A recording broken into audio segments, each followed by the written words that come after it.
Hello, everybody, and welcome to the Modern Fairy Sightings Podcast. I'm Jo Hickey Hall, and with me this time, I have David Halpin, folklorist and researcher. And you do call yourself a hobbyist, but I I beg to differ because Circle Stories is an incredible resource. Thank you so much for what you've been doing for a great number of years now. Circle Stories on Facebook and a little bit on Instagram as well. Some teasers on Instagram too. That's right. And you also have the Occult book review, which is excellent resource also. Thanks very much. So yeah, welcome and thank you very much for joining me. It's great to be here. I've been listening to all your previous episodes, so it's great to be part of that lexicon of great guests you've had. Oh, amazing. Well, yeah, I mean, we couldn't be doing what we're doing without what you're doing. We were actually just talking about that, weren't we? How we all interlink,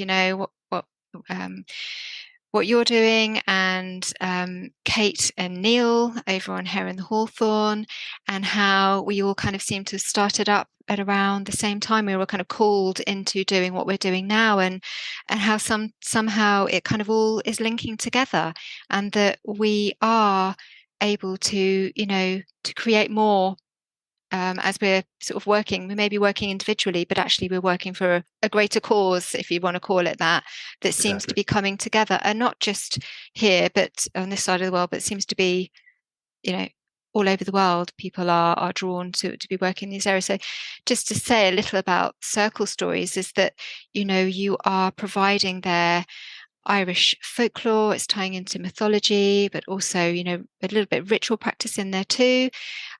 You're pointing people in direction towards the Duchas, Schools Collection as well. So there's such a richness in what you're providing. Can you talk a little bit about how that came about initially? Sure. Well, I've been writing about, I suppose, Forteana for a long, long time. And gradually I began to notice more and more that what I was actually writing about was fairylore, I suppose, for want of a better term, but just from hopefully new contexts and perspectives.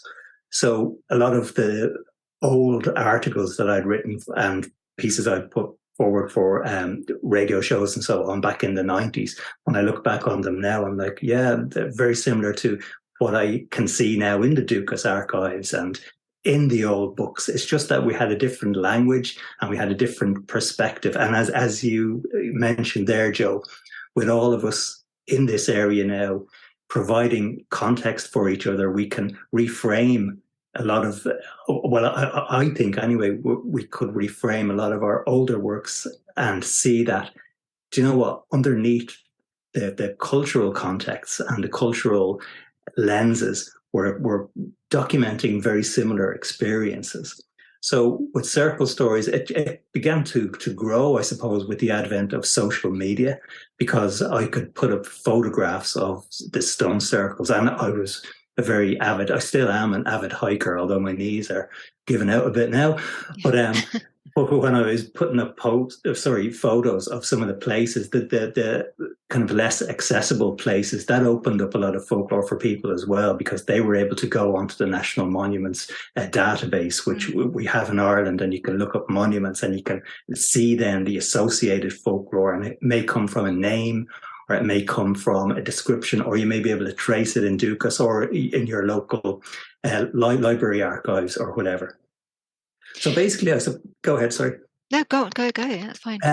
So with Circle Stories then, I think people were fascinated because I was bringing in less of the old, tweeness. And I was looking at people like Vallée and John Keel, and even Max Dashu's work, and people like that, people who had much more knowledge than I had, but I was able to look at their work and see that what I was documenting from an Irish context, you could see all around the world. And at the heart of it all is that great mystery that we're all delving into, like, what does it all mean?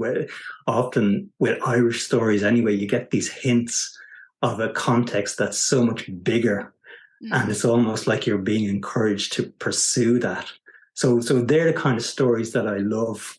When I'm writing about circle stories, I love finding the fairies, or whatever name you want to put on these beings. I love when they hint at something like, like dimensionality, or like, eternity, and how our concepts are different to something that we may grow towards. So all of that transcendental stuff, which I hadn't seen really in Irish fairy stories, I wanted to bring in to show, look, there's much more here than has been documented.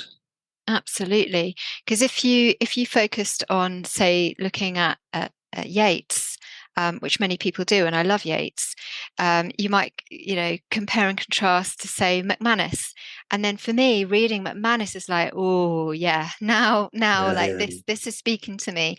And I guess, Yeats was writing for what people wanted then, effectively, because it was the sort of hangover of it was, looking back at the way that people's beliefs around fairies, what they wanted to believe around fairies. They wanted the story, they wanted these yarns, but actually, reading, say, McManus and looking at the Duchas, you're getting a bit deeper into the truth of things, and you can feel it actually when you and also with Yeats, like some of the fairy forms you find in his work you don't find anywhere else. So you might ask, like, where is that coming from? Is it actually authentic at all, or is it just something embellished, or something just added to make the story more exciting or more colorful for an audience? So we've had to deal with that. And, to a lesser extent, Wentz with the Fairy Faith book as well, which is, I love it. And it has amazing stories in it, and amazing accounts. But again, he was very swayed by his own theosophical beliefs, and you get perspectives in there that I had never seen in Irish folklore before. So again, I just wonder, like, where was that coming from, Yeah, that's it. But I agree, the collected stories in there, especially, I love the ones from the local priests. They knew a thing or two, and of course absolutely.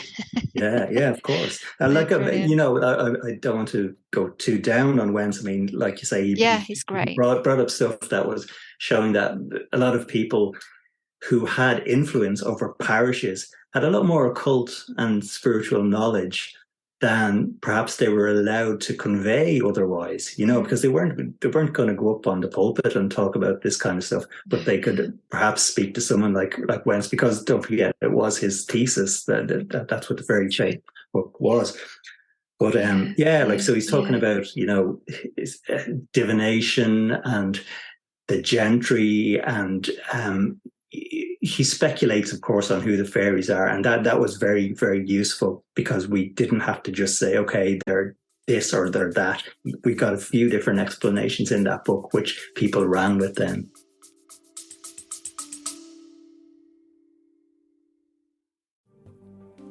Healing has helped me many times in my life when I'd reached a point where something needed to change.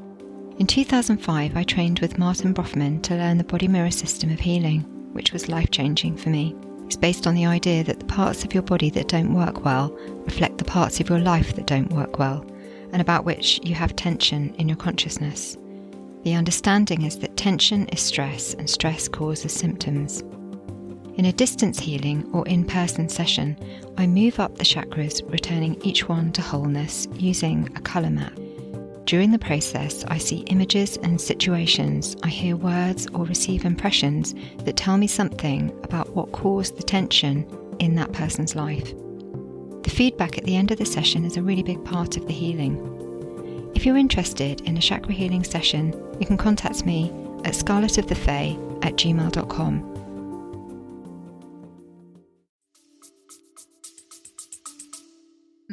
Yeah, no, it is a great resource if you kind of come at it, with a pinch of grain of salt, let's say. Absolutely. But I still love flicking through that. It's brilliant. So are you finding with circle stories and what you're putting out to the public, I mean, first of all, you get a brilliant response. You know, people are always commenting, people are always wanting to offer their ideas or ask questions. And, you know, there's a lot of activity going on in the comments, which is brilliant. Do you ever get people kind of contacting you and telling you their encounters that might tally with some of the folklore that you're talking about? Do you ever get that kind of I do. I get it all the yeah. time, believe it or not. I've got for every post I put up, I probably have as many private messages as comments, and a lot of the time there will be people literally telling me, I wouldn't say this in public, but I'm telling you because I don't think you'll laugh at me, that kind of thing. So you get a wide variety. You get some people who will come at you with very, what would I say, very familiar motifs. And yet you'll get other people who will blow you away with something that's so strange and something totally unique that you end up going, that's something I've never heard before. But it comes down to, I suppose, something I've written about before, Joe, which is, I think maybe in hindsight now, we have to look at all the categories that we have fairies in and the types of experience. And perhaps, even though it's useful for us to compartmentalize like that, perhaps the whole ecology of it all is much wider and much more nuanced. And all of these experiences are experiences that have happened, but people themselves have felt pressured to put an encounter in a certain way so that it can be received without too much, as we say in Ireland, too much slagging off or whatever. So I think sometimes people have probably censored themselves in a way, or else allowed their stories to be influenced by the person they're telling the story to.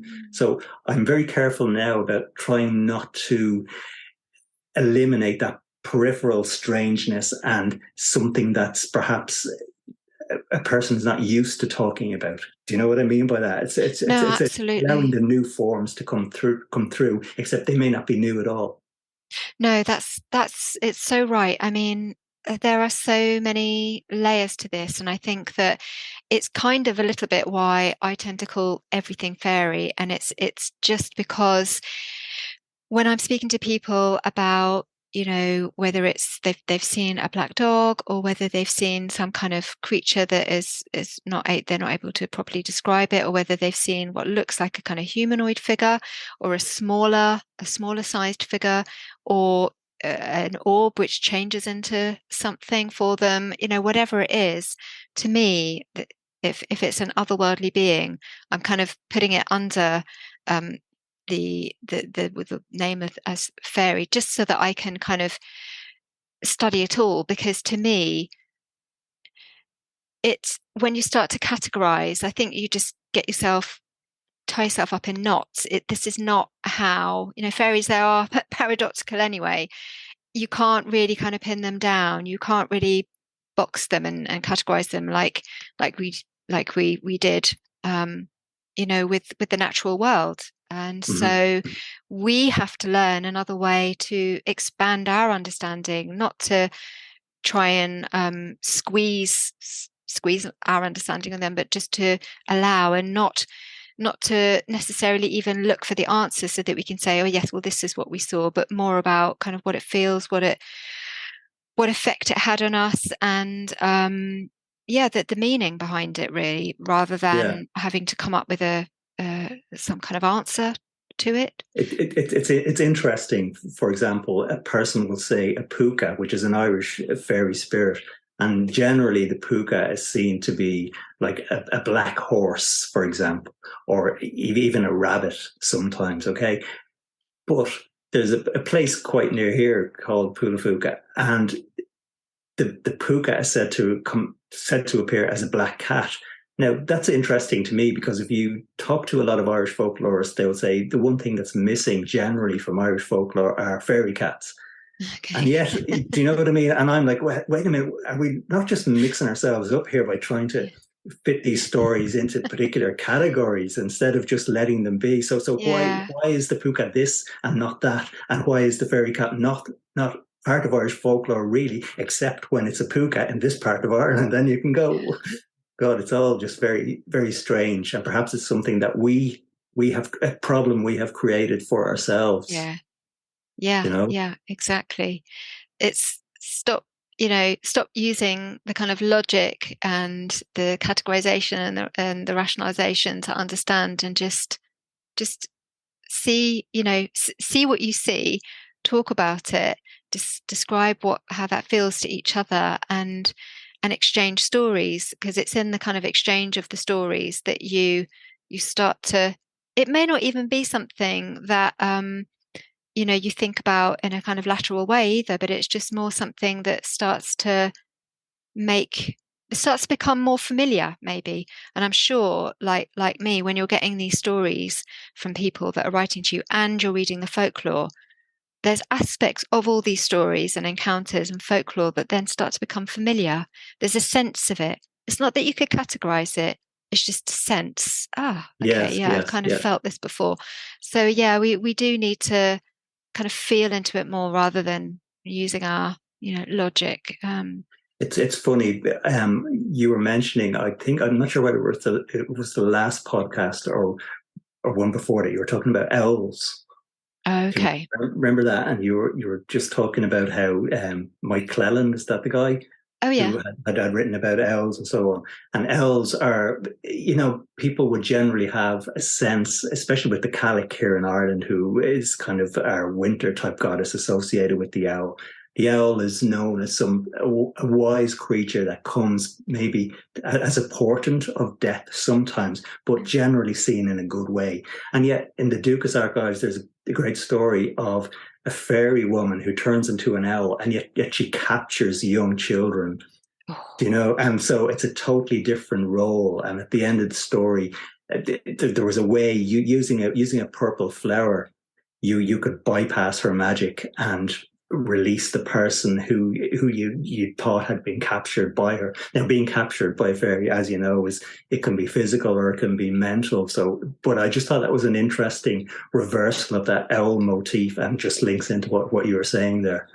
Yeah, that's amazing. I'd love to have a look at that one. I hadn't heard that one before. And interesting that it's purple too, because that itself has links with otherworld. Sort of thinking about chakras and the kind of connection, the crown, violet with the all, and so that being that kind of like threshold from material into another realm. So that's quite, yeah, I'd like to know more about that, and thank you also for kind of bringing in there about the inclusion of children in some of these encounters, and that's kind of what I wanted to ask you about today, because I get contacted by people who tell me about their childhood encounters, and I wanted to ask you about the Irish folklore in relation to children's encounters. Now, I know there are some in McManus's Middle Kingdom. In fact, there's some really brilliant ones. Quite a nice chunk of them in there. And I have seen some in Duchas as well. But yeah, I wondered if you could tell us about the inclusion of childhood encounters. Now, of course, we're not talking here about changeling folklore, which is you'd have to have an entire other show to talk about that. But Definitely. yes.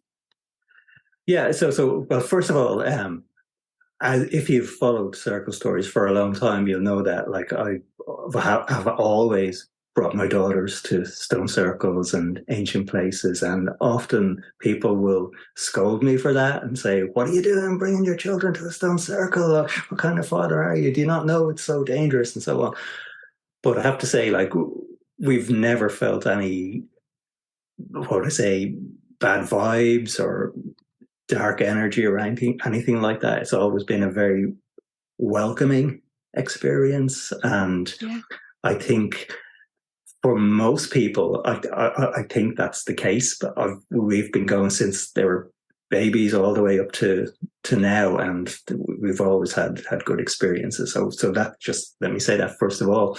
Yeah. Now, when it comes to children within folklore, apart from changelings, there are stories of children being taken by the fairies, and that's part of, I suppose, the catalogue of fairy stories all around the world. And it doesn't have that; they don't necessarily have dark endings to these stories. By the way, I should say as well. Yeah. Close to where I live, there's a mountain called Cadine, and there's a place called Rusty Duff there.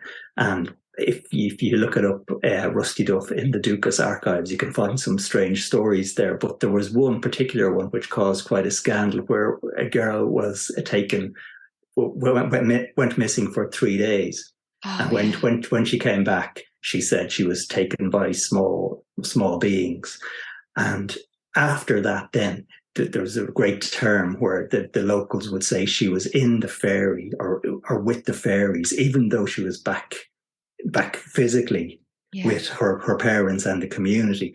And she was looked at then as someone who was always living on the threshold of the two worlds, if you like. And that's a simplification in terms of a division, but you know what I mean, the human world and the fairy world, whatever your definition of the fairy world is.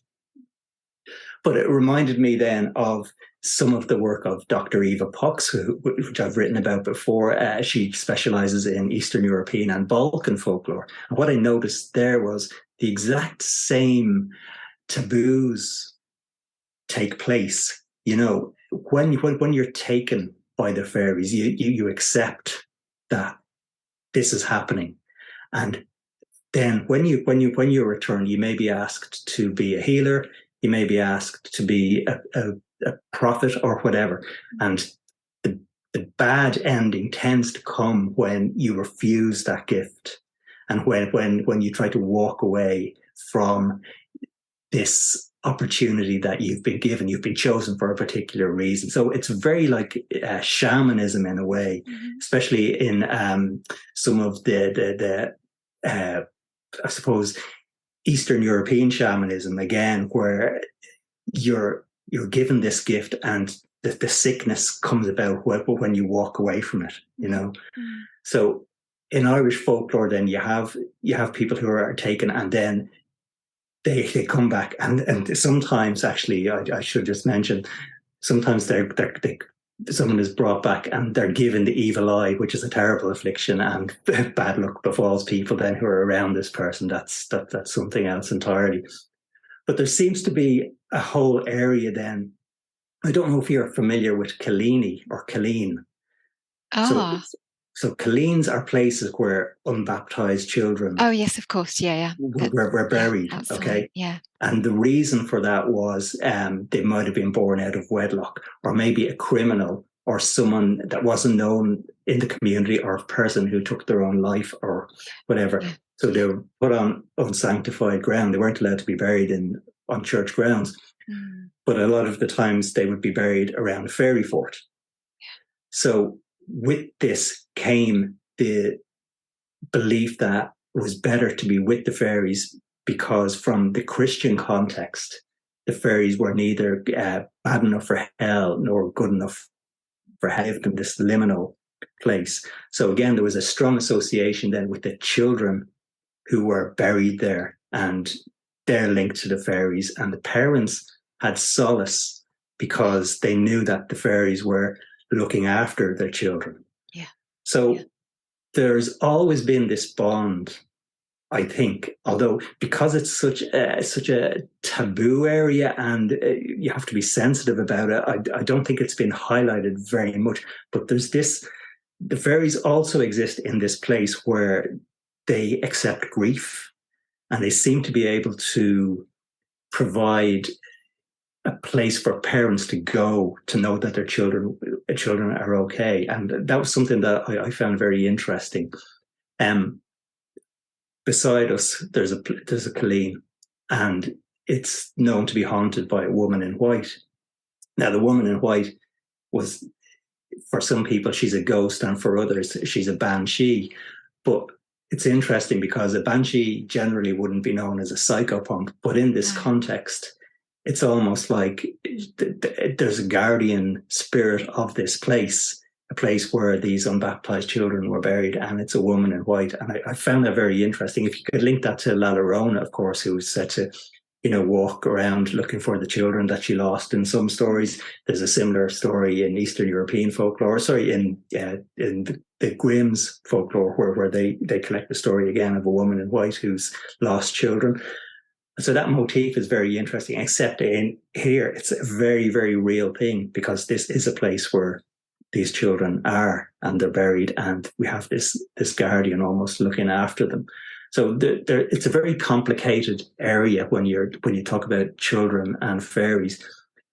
Yeah, I'm interested in what you mentioned there about the little girl who got taken. Is this the one that was taken by Little Red Men? Was it Little That's Red right. Men? Yes, Yeah. yes, yeah. It's a great story, and It is, yeah.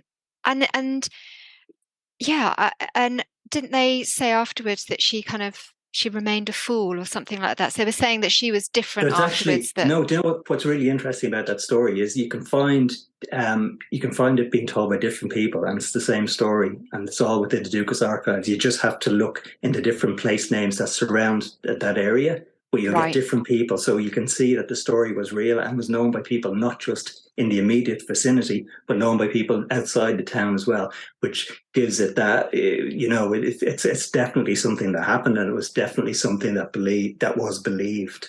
Yeah. There was another one that I found, and you'll know this one too, I'm sure. But this was, and it really, reading this, I actually started to research to see if I could find somebody that still lived there that might know this story. So I don't know if anyone's watching this, so they might know. But this was in the parish of Castle Magna. Am I pronouncing that correctly? Castle Magna?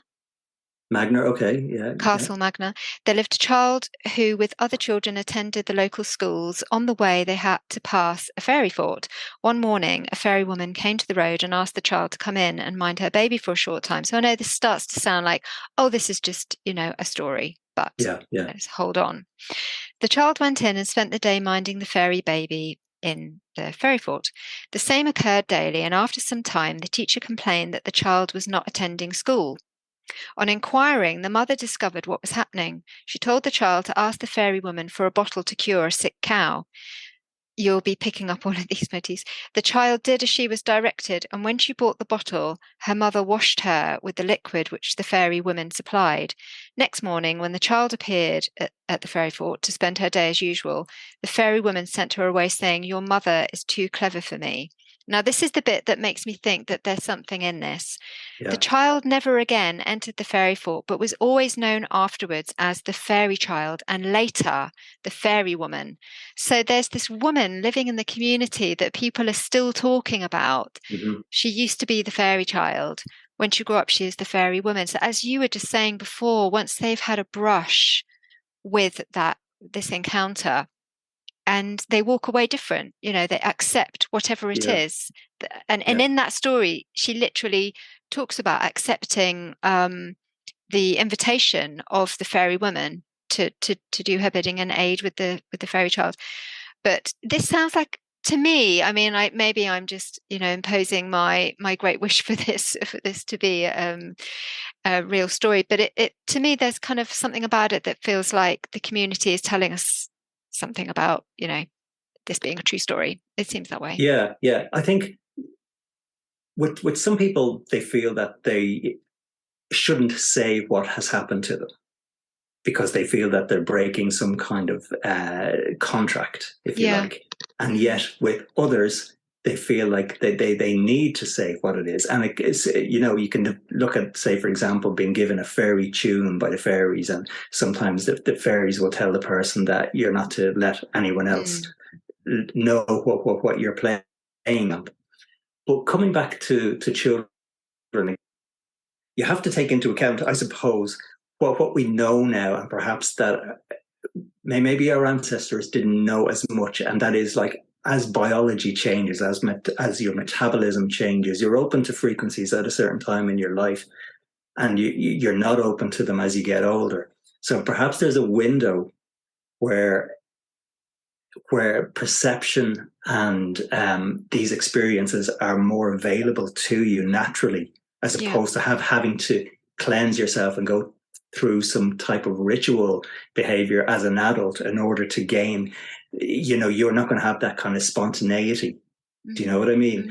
And you see that almost even in, say, stories by Alan Garner, for example, with the Owl Service. You have this these teens going through puberty, the sexual awakening, their hormones are raging, and somehow that, you might argue, I know there are different interpretations of the book, but it seems to be, this awakens something mythic in the landscape, and the story is played out over and over again.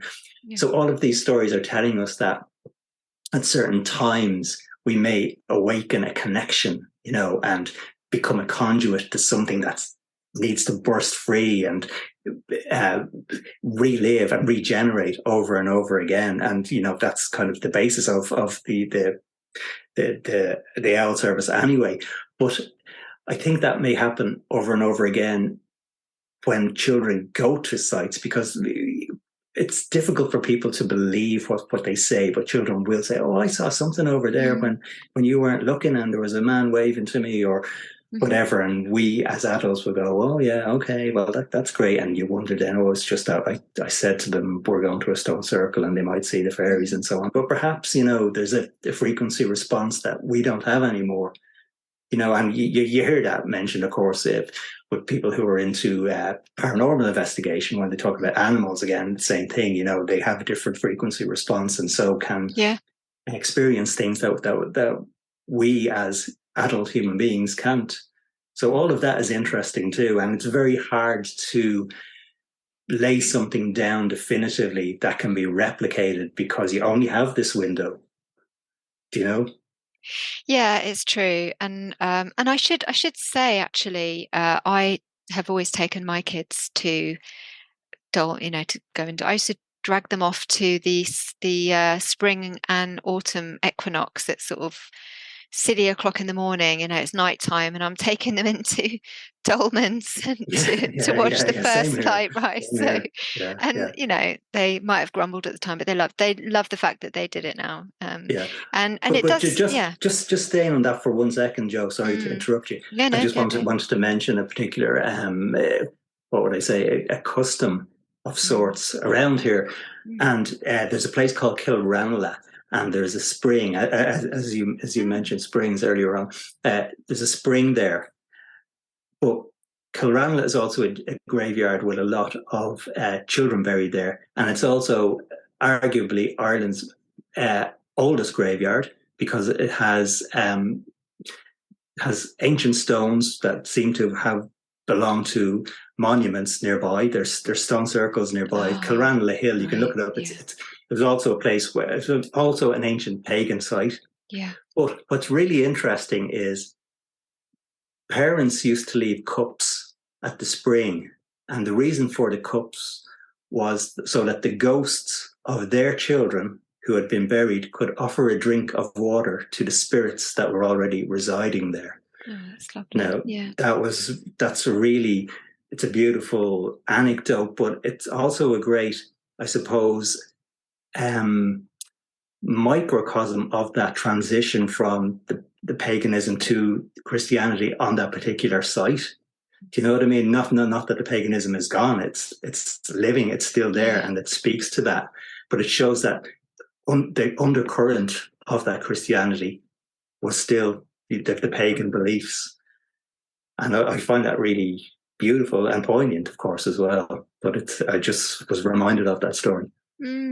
That is really beautiful, and that's to this day that you will find the cups there. Yes, yeah. Now the people, the graveyard now is like I said, very old, and I'm not sure how many burials take place there anymore. It's actually up a mountain, very hard to get to, but that was the tradition. And this open kind of back and forth with the other world like that, this expectation that is, at some level a kind of normality in a culture, I think is, I think that's very encouraging. And even, that story that I just read, on, you've got the mother who is, and I'm not saying that everything happened in the story as it did, that she, that the the ointment was involved and all this kind of thing. But the idea that there was a back and forth, that she encouraged her child to go back and kind of outwit the fairy in order to achieve her freedom from the fairy fort, if you like, that there was an entering in, to enter out again. And then of course she was ever changed. But just that sense that, you know, a lot of people, not everybody, because I'm sure like everywhere else, you know, we're all losing our beliefs in these areas as people get older and pass on, and the modern world just whizzes everybody way too fast nowadays. But to know that there are still people in the community that will leave cups there, that will tell these stories still, is very, very encouraging to me. And I don't know about you, but are you finding that, because I'm finding that people are becoming more interested again, do you think there is more of an interest in what you're doing within Ireland? Are people within Ireland actually really getting interested again in these stories again? I could say again, but maybe it never went. Maybe it's just the fact that I'm in this area now and I'm getting to be the place. I'm getting to hear the stories that people may not have told many people before. Because I find that's really, there are probably so many stories lost because people were afraid to say them. I told this story before. I'm not sure if you or your listeners heard it, but I was going for a walk, and this lady came up to me, an elderly lady, and she said, are you the guy that writes about the fairy stories? And I said, oh yeah. And she said, I want to tell you about my father. And I said, okay, what's the story? And so we have a local fairy fort here, and she said when her father was a boy, but when he was not when he was a boy, when he was a young husband, his family were quite poor and he needed more money. So the story was that there was treasure in the fairy fort if he could dig it up. So he decided to break all taboos and go and look for it. Anyway, he was digging away and he couldn't find the entrance into it. But when he looked up at one particular point, there are crows everywhere, and he decided that was a bad omen, and he just left it and went home. But when he got home, he started to bleed from his eyes. And that happened all night. And then the next morning he was okay, but he took that as a warning, and it was a real embarrassment to him because he told his family, but he wouldn't tell anyone in the community because he had committed a transgression, of course. Mm-hmm. But also he was embarrassed that he had been reduced to doing something like that. And yet you'd have that almost supernatural element, if you like, you know, because the crows coming as a warning, and then the blood from his eyes. And of course, as you would know, anyone that meddles with fairies or fairy forts, the eye is a real motif that's taken as an example of you shouldn't have been doing that. You lose an eye for certain. Sometimes, like Odin, for example, you might lose an eye for looking for wisdom, but sometimes you might lose your sight for just going to a fairy fort at dusk on the equinox and you didn't have steel in your pocket or whatever, you know. So that was an interesting one. And if I didn't meet her on that path, she wouldn't have told me that story, and that would have just been gone. But it was another story then now that I can add to the folklore of this particular area. That's fantastic. And are you cataloguing these stories then? Are you sort of collecting them? Yeah, like I have a lot of stories here. Like, you know, it's just time. It's just time. You know, even doing circle stories can be tough, you know, to get out a certain amount of articles per month or whatever. But look, there's a project on the computer and I don't know whether it will ever get finished, but it's being added to at irregular intervals, shall we say. It would be fantastic if it turns into a book at some point, because it would be a massive book because you've created so much, but it would be really wonderful.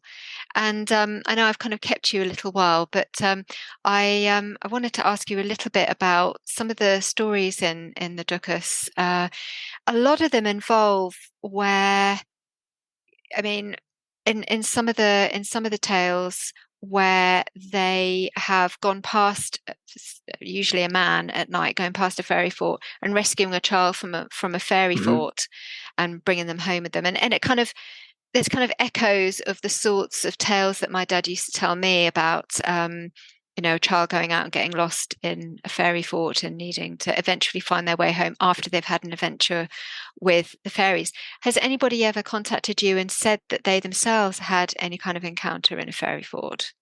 Yeah, like quite a few people, and as well as that, fields as well. There's certain fields that are known to be haunted, and what's interesting about that is if you go on to the monuments database, you can find sites where so many fairy forts were destroyed. So people may enter a field and not know that it was a fairy fort. So what that speaks to is the fact that whatever it is that designates it as a magical place still seems to exist, even as the physical landscape itself has been changed or altered or destroyed, that resonance of something is still there. So what's interesting to me about that is if we look at these places as magical or places where probably rituals took place, because certainly at the stone circles, we can see evidence of that type of, what would I say, behavior, if you want to term it like that.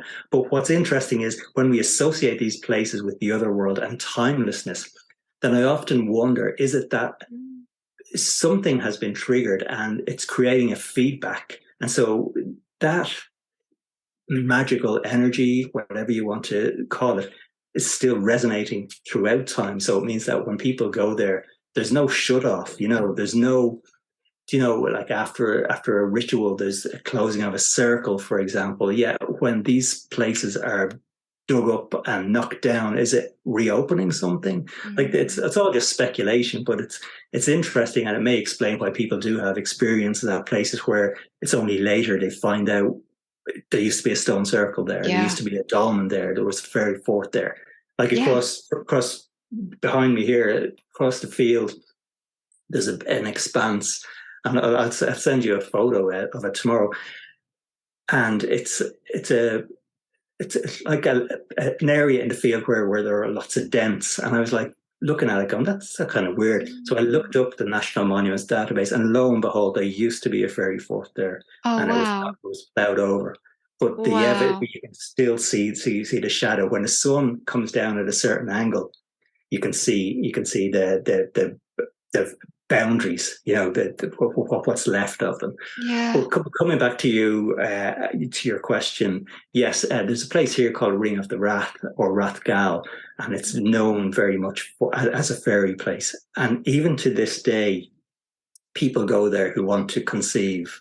They will go there, and the idea is they can do the deed, or they can sleep over at this place, and the fairies may bestow that gift upon them. It's also associated with musicians who want to sleep there at certain times of the year and to become better, again, to receive the gift of the fairies. But I suppose what's interesting about that is people are still going. That's I'm still, you can go there, and sometimes you can go there and you could see someone and you go, oh God, I've just interrupted. I've interrupted. I shouldn't be here.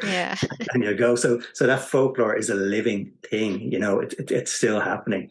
So people will often come back then and send me stories about, I was at this place, I heard a noise, or I saw a horse. The horse wandered behind a tree, and it's impossible, I know, but the horse disappeared as it went behind a tree, and things like that. So a lot of these are very, sometimes they're quite subtle experiences in that there's no big show off ending to them. It's just something that nudges a person to think differently, maybe. And maybe that's, it's like what we were talking about before we went on air about breadcrumbs and so on. Maybe that's what those experiences are. They don't always have to be the UFO on the White House lawn type of thing. It's just something that's personal, know.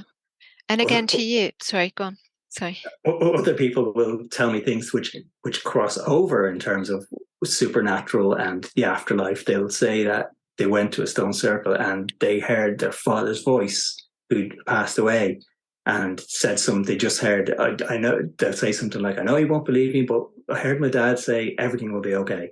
And that's all they heard, and that's all it was. And to me, that might be just something okay, but to them, that's the biggest thing that they could get, you know.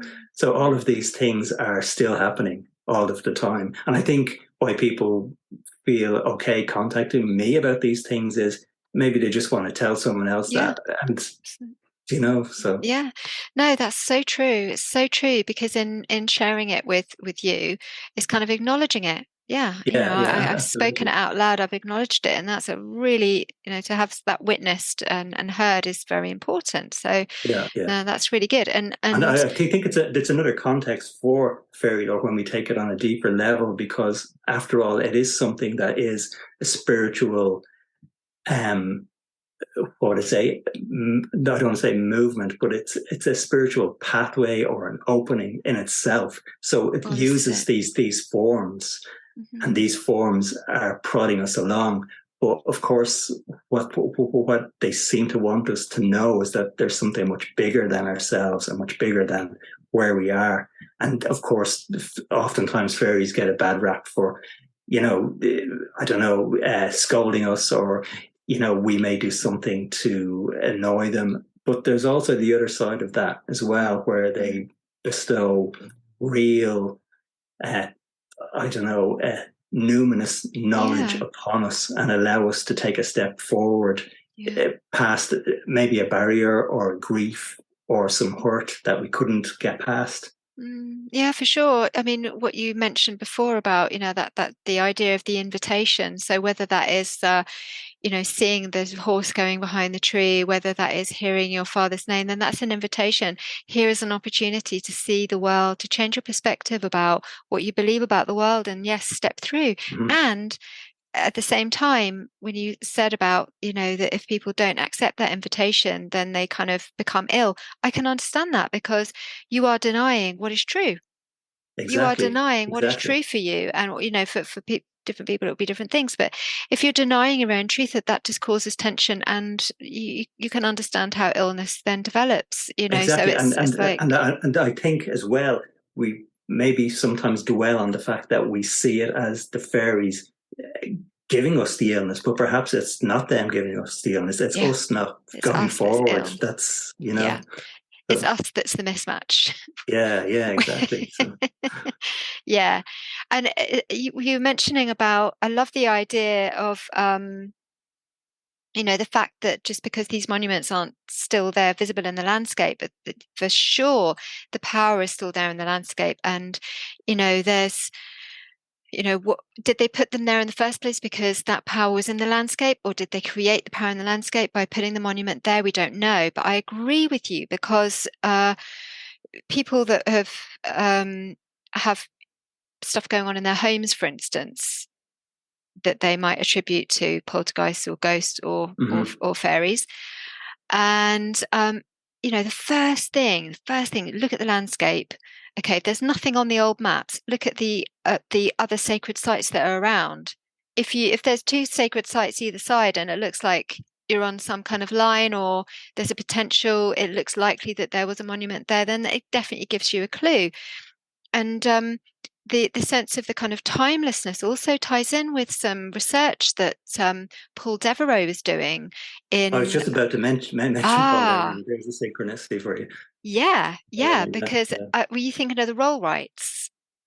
I wasn't. I was just thinking about his idea of fairy paths through the air, and he talks about the places that are connected that don't seem to be connected, and yet if a house or something is built in between these places, sometimes it's a bit like, fairy paths. It's almost the same thing. I think he calls them spirit roads, but it's that kind of energetic pathway that you're in the way of sometimes. No, for sure.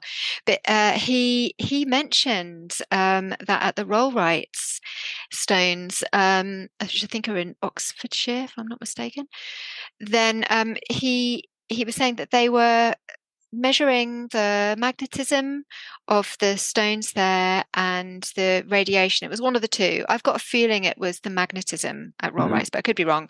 He was going about different sites measuring both. And all sorts of strange things were happening there. But one of the strange things that happened was that one of the people that were kind of keeping an eye on the site suddenly one day saw the whole environment change, and this old uh, caravan, like an old gypsy caravan, kind of going up the lane, and as if it were over 100 years ago. There was a sense of it was very, very situated, very much situated in that time. And yes, the landscape changing, and I believe there was a kind of strange sound to it as well. Okay.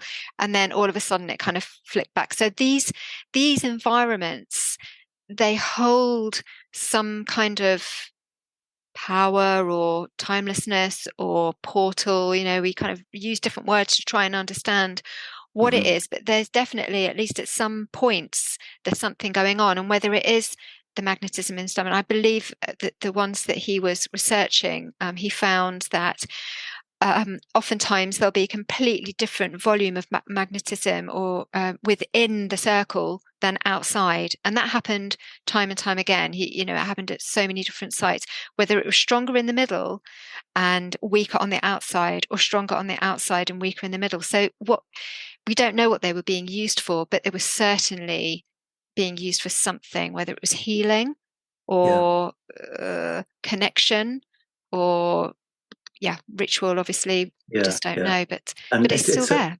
it's so funny. Um, I must start to keep a diary of when I go to stone circles, because sometimes I can go to a particular circle and come away totally energized, and sometimes I can go and come away totally drained. And you're going, Yeah. what's going on there? It's obviously, it's almost like it's breathing. Sometimes it's breathing out, sometimes it's breathing in. And if you go at the right time, you take in the energy. You go at the wrong time, the energy is taken from you almost. That's just speculation, of course, but it seems like that. Wow, I love that idea. That really speaks to me. Yeah, I can, and I guess they did you say that you journaled them and you No, what no, time of year? I Right. should just saying I must. I Yeah. must look at like moon cycles. I Yeah. I do a bit of it, basically basic stuff in terms of like going, if it's the solstice or cross quarter days, or I'll have a look to see if there's some auspicious, I don't know, event, or whatever. And other times I'll just go because I'm passing by. I happen to live beside a few different stone circles, so it's not a case that I'm choosing not to write it down. It's just that I Yeah. pass by so often. It's Exactly. just, you know. But Yeah. Yeah. it's interesting, again, linked to that, the idea of hyper objects, which are these huge, the speculation of these, we're part of these, I don't know, what would you say, events that are so big that we can't take everything in. So Mm. therefore, we're only able to understand or perceive or measure a very small amount. So we're trying to understand something that's so incomprehensible to us, and Yeah. yet Yeah. perhaps we won't be able to. It's like I think it's a Japanese word, yugen. Do you know that word? I think it's No. yugen. It's basically a way to describe something that's totally indescribable. It's like Okay. you feel like you belong, and yet you don't know why you belong. And it's like it's like we're trying to describe a relationship and time to the universe at that moment. It's like this sense of knowing something and not quite knowing it. It's like you're on the periphery of Yeah. awakening, and yet then it's just fleeting, and you're back to Yeah. normality again. Oh, I can definitely, I've had that feeling before where Mm-hmm. it's tantalizing, and almost you kind of feel it in your body almost sometimes. The sense of it's like an extra sense that we've lost touch with. That's what Yeah, it feels exactly, like. It exactly. feels like whether, yeah, it's, yeah, I know what you mean. And that's a really great Perhaps word. perhaps it's still there, and it's hopeful that we do even have these feelings. Perhaps it's just the obstacles of everyday modern life that's like Yeah. like a skin separating us from that connection, and yet the fact that it's prodding away there shows that it's not too far away. It's always Yeah. accessible somehow. Perhaps we just have to I don't know, adjust our electromagnetic radiation or our diet or, our stress levels, and, we can be in touch with it and connected again. I hope so. And I guess, so much has been lost over the centuries, and you think about, well, why don't people talk about this anymore? Because they were told not to. They were tortured and murdered if they did, in all around the world in various situations. So it's no wonder that we censor ourselves in talking about these things, because that's the playbook that gets rolled out time and time again, isn't it? Yeah. So, maybe it's that kind of that restraint of that, if it is an extra sense, just the restraint over time and over generations, it just becomes dormant in some way. But it's still, I believe, I agree with you that it is still there. And that I think that, talking about the experiences, looking at the folklore, speaking to people, especially the older generation, as much as possible while we can too, just because there's these little kind of glimmers and these glimpses of the way that we were, and there is a possibility just for rescuing some of that before it's too late too, but actually bringing it through ourselves in the way that we're doing now into this time. So exactly. Yeah, I'm hopeful like you. I'm very hopeful. But well, thank you so much, David. I could talk to you. Great chat. Yeah, really great chat. I'm feeling really energized now. And I wish that I had a fairy fort near me like you do. Our closest sacred spot, if you like, is Stanton Drew. Which is a 20-minute drive from here, but it's so rich where you are, and if I was over there now, I think I'd go off skipping outside somewhere just to kind of soak in the magic that you're surrounded with there. But soak is the right term, as it's very stormy and rainy outside at the moment. Okay, maybe go there in meditation on this occasion then, rather than going out there physically. But yeah, thanks again, and it would be great to have you back another time to chat some more. Love that. Good luck also with your continuation of your excellent project of circle stories too, and I will post a link to that, and I really hope that it does, present itself in a book at some point. I'm sure you could put various volumes out, and we'd be eagerly awaiting each volume. So you could do that. But I look forward to it. Okay, well, thank you, and enjoy the rest of your evening. Speak soon. Thanks a million, Jo. Thanks for having me. Thank you. Bye. Bye.